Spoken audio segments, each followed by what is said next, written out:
కానీ స్వామివారికి అని ఒక్క రూపాయి కూడా ఖర్చు పెట్టబడడం లేదు. భక్తులు ఎవ్వరూ హుండీలో ఒక్క రూపాయి కూడా వేయకండి. ఇక మీదట ఏ గుడికి వెళ్ళినా ఏ భక్తులైనా కూడా హుండీలో స్వామివారికి ఒక్క రూపాయి కూడా వేయకండి. ఎందుకంటే తిరుమలలో కూడా స్వామివారికి ఒక రోజుకి 2.5 కోటి నుంచి 3 కోట్ల రూపాయల వరకు ఆదాయం వస్తుంది.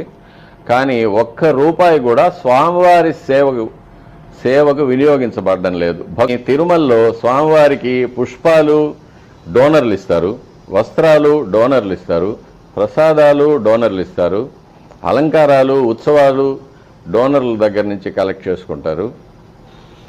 కానీ హుండీలో నుంచి ఒక్క రూపాయి కూడా స్వామివారికి సేవకు అని వాడేదే లేదు. పచ్చకర్పూరం కస్తూరి కూడా స్వామివారికి డోనర్లు ఇస్తున్నారు.